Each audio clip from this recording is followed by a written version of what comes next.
चलिए, जो हम लोग पिछले अभी बात कर रहे थे, क्विज वन कर रहे थे चैप्टर वन में, तो उन क्वेश्चनों में कुछ क्वेश्चंस और हैं, उन्हें भी मैं अभी आप लोगों के सामने ला रहा हूँ। तो हम लोगों ने बात की थी यहाँ पर ठोस कोण का मात्रक। तो ठोस कोण का मात्रक क्या है, तो वो आप लोगों ने देखा होगा, मैंने उसमें बता दिया था कि स्टेरेडियन था।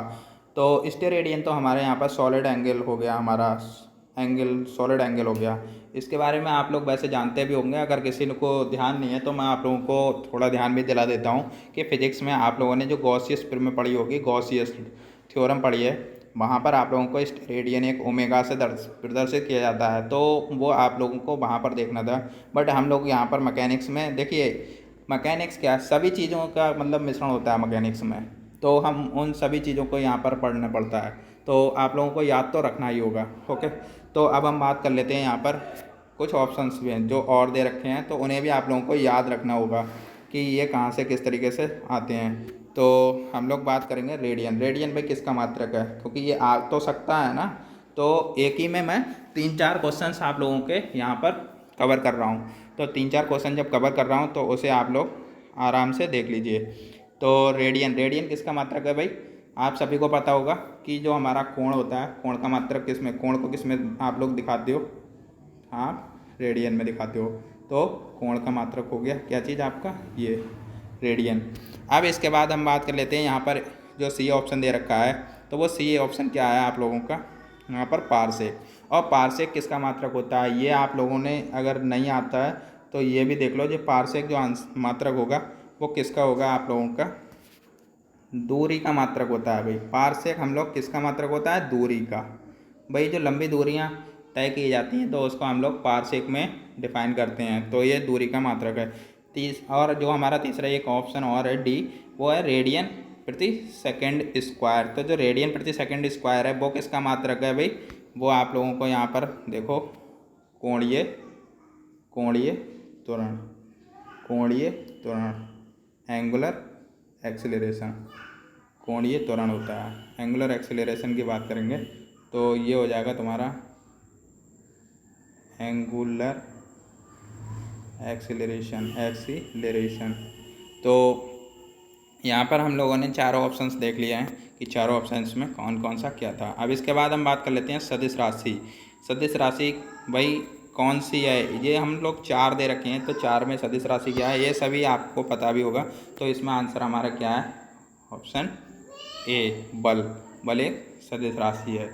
चलिए अब हम अगले क्वेश्चन, नेक्स्ट क्वेश्चन पे बात करेंगे, तो उसमें देख लो क्या है। बलों से उत्पन्न पिंड की गति मात्र का ही अध्ययन किया जाने वाली शाखा कहलाती है। What is the name of the branch of science in which the study of the motion only of a body due two forces. मतलब फोर्स वो वाली, मतलब उस साइंस का नाम बताना है, उस साइंस के ब्रांच का नाम बताना है जिसमें हम सिर्फ मात्र उसकी गति का अध्ययन करते हैं। जो फोर्स लगता है उसके वजह से जो गति उत्पन्न होती है उसी का अध्ययन करते हैं। तो भाई यहाँ पर तो आप लोगों को सोचना चाहिए, क्योंकि ये आपका क्वेश्चन आने के बहुत ही ज़्यादा चांस हैं। क्यों, क्योंकि ये भाई मैकेनिक्स के ब्रांच से ही रिलेटेड है। ये आपसे बुक है, एक बुक्स के बारे में पूछा गया है, तो ये तो आपको पता ही होना चाहिए।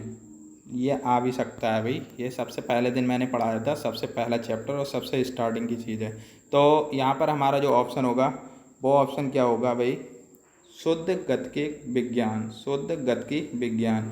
तो ये जो शुद्ध गतिकी विज्ञान है भाई, काइनेमेटिक्स है, वो इसका आंसर है। अब आप लोगों को यहाँ पर 3 ऑप्शंस और दिख रहे हैं, तो 3 ऑप्शंस में क्या है भाई, एक तो बल गति विज्ञान, ये काइनेटिक्स है भाई। काइनेटिक्स क्या है फिर, यहाँ पर भी तो पता होना चाहिए। देखो इसमें क्या होता है, इसमें हमारा जो फोर्स लग रहा है उसके मोशन के साथ साथ, फोर्स के मोशन के साथ साथ, मोशन जो होगा, मोशन होगा उसके साथ साथ उन पे जो फोर्स लग रहा है उसका भी अध्ययन किया जाता है। फोर्स का भी, मतलब मोशन और फोर्स दोनों का अध्ययन किया जाता है। तो हमारा क्या हो जाएगा, काइनेटिक्स। और यहाँ पर क्या हो जाएगा, ये काइनेमेटिक्स। ओके, क्योंकि यहाँ पर सिर्फ हम मोशन की बात कर रहे थे। अब हम बात कर लेते हैं स्टैटिक्स। तो स्टैटिक्स में तो आप लोगों को पता भी है भाई, स्टैटिक्स में क्या होता है भाई, हम लोग जब उस पर फोर्स मतलब उसकी स्थैतिक अवस्था में होता है तब उसकी बात करते हैं, तब उस पर जो अध्ययन किया जाता है फोर्स लगने से, तो हम उसको स्टैटिक्स कहेंगे। सही है।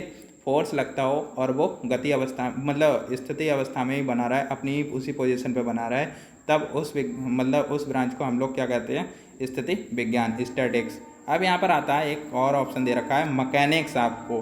तो भाई मैकेनिक्स में क्या होता है, तो मैकेनिक्स में आप लोगों को पता होना चाहिए कि जो भी फोर्स लगते हैं जो भी फोर्स लगेंगे यहाँ पर, उन फोर्सेस का अध्ययन किया जाता है तथा उसके वजह से जो बॉडी पे प्रभाव पड़ रहा है, इफेक्ट होगा, इफेक्ट उसके प्रभावों का भी अध्ययन किया जाता है। मतलब जो फोर्सेस होते हैं उनके बिहेवियर कैसा है, मतलब उनके बिहेवियर और उसके द्वारा जो प्रभाव पड़ता है किसी बॉडी पे, उनका अध्ययन किया जाता है, तो उसे हम लोग मैकेनिक्स कहते हैं भाई।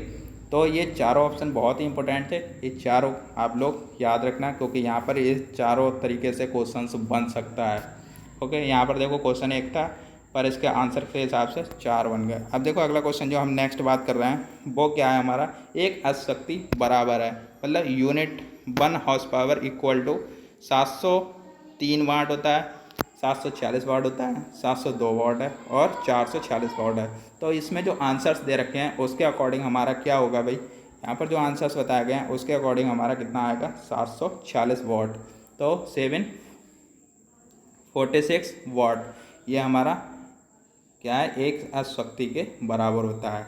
चलिए, ये हमारे पहले की यूनिट है, एक मतलब पुराने समय में ये यूनिट चलती थी ज़्यादातर, वो हमारे एक हॉर्स के ही ऊपर बनाई गई थी, इसीलिए उसी के नाम पे रख दिया गया हॉर्स पावर। तो अगर हम बात करेंगे यहाँ पर जड़त्व आघूर्ण का मात्रक क्या होता है, unit of movement of inertia. देखिए यहाँ हम आघूर्ण की बात नहीं कर रहे हैं, यहाँ हमने बात की है मूवमेंट ऑफ इनर्शिया, जड़त्व आघूर्ण की। तो इसमें यूनिट जो आपकी आएगी वो क्या आएगी, तो यहाँ पर हम लोग देख सकते हैं इसकी यूनिट आएगी ऑप्शन नंबर सी।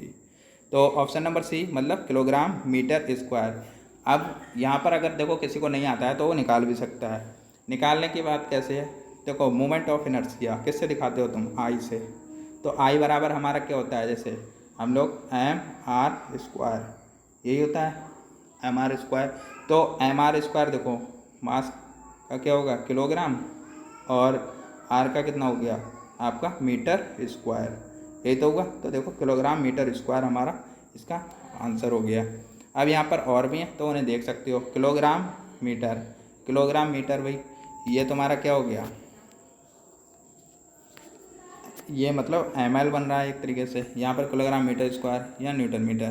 तो यहाँ पर आंसर हमारा क्या था, सी, वो आप लोग आई बराबर एम आर स्क्वायर से निकाल सकते हो।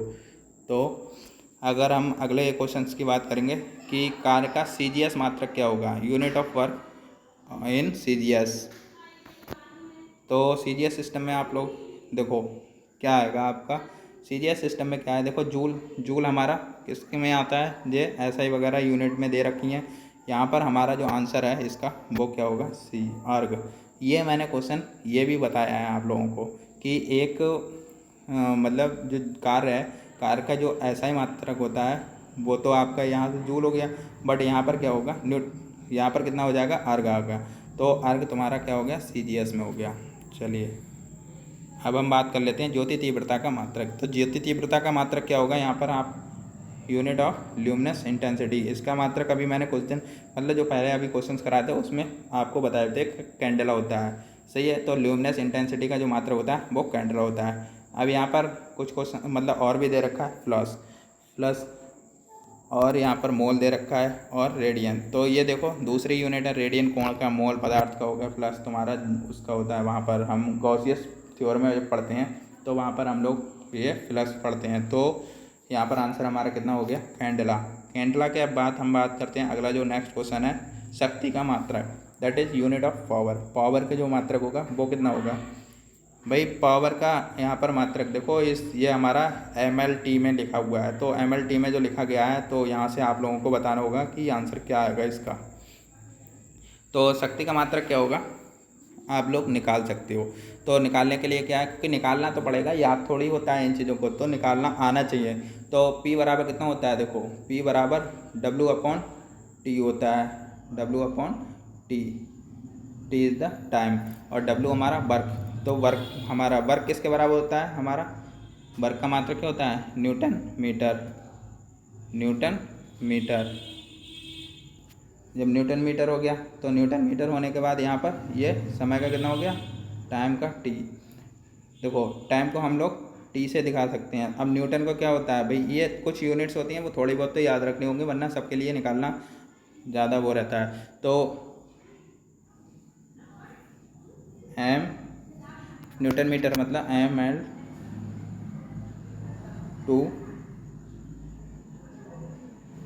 ml t-2 होता है इसका, ml t-2। और ये हमारा कितना हो गया, L हो गया मीटर का, और अपॉन में ये कितना हो गया, T का समय का T हो गया। अब इसे हम देखो एक उसमें दिखा देंगे तो ये कितना बन जाएगा, m हो गया, L कितने हो गए भाई, 2 हो गए, और T कितना हो गया, देखो एक तो T यहाँ पर है और एक T यहाँ पर है, तो नीचे आएगा तो ये 3 ये हो गया। अब यहाँ पर हमारा ml/T अपॉन में 3 हो गया, क्योंकि ये T हम नीचे ले गए तो ये 3 हो गया, ये ऊपर ले जाओगे तो इसके लिए हम लोग जो लिख सकते हैं वो क्या लिख सकते हैं, ml/T-3। तो इसका जो आंसर हुआ ml/T-3 हुआ। सही है। तो यहाँ पर आप लोग जो छोटी यूनिट है उनका याद रख लो, जैसे मीटर का वो उसका त्वरण का कितना होता है, वेग का कितना होता है, और आप लोग जैसे इसका याद रख लो कि फोर्स का कितना होता है, क्योंकि इन्हीं चीज़ों का यूज़ करके फिर हम बड़ी पावर्स को होती हैं निकाल लेते हैं, बड़े यूनिट्स निकाल लेते हैं। तो ml/T-3 हो गया। तो यहाँ पर जो आंसर आएगा वो कितना आएगा आपका C। तो ml/T-3। ओके। तो ये हमारे 15 क्वेश्चंस हैं। आज मैंने इतने ही क्वेश्चंस प्रोवाइड कर रहा हूँ। इसके बाद अगर इतने ही क्वेश्चन अगर आप लोग देख लेंगे तो इन्हीं में 15 में लगभग आप लोगों के 25 क्वेश्चंस मैंने बता चुका हूँ, 25-30 क्वेश्चंस इसी के अंडर हो गए। अगर आप लोग को और क्वेश्चंस की आवश्यकता होगी तो मुझे टाइम मिलेगा तो मैं आगे आप लोगों को प्रोवाइड करूँगा। और इसी तरीके से नेक्स्ट क्वेश्चन मतलब चैप्टर के भी क्वेश्चंस आने वाले हैं, और अच्छे अच्छे क्वेश्चंस आएंगे जो ज़्यादातर आप लोगों के लिए हेल्पफुल होंगे। तो आप लोग एक काम करिएगा कि जो भी क्वेश्चंस आएंगे वो इसी चैनल पे पढ़ेंगे, तो इस चैनल पे आप लोग सब्सक्राइब कर लीजिएगा और बेल आइकन दबा दीजिए, जिससे कि आप लोगों को नोटिफिकेशन टाइम पे मिल जाएगा। Thank you.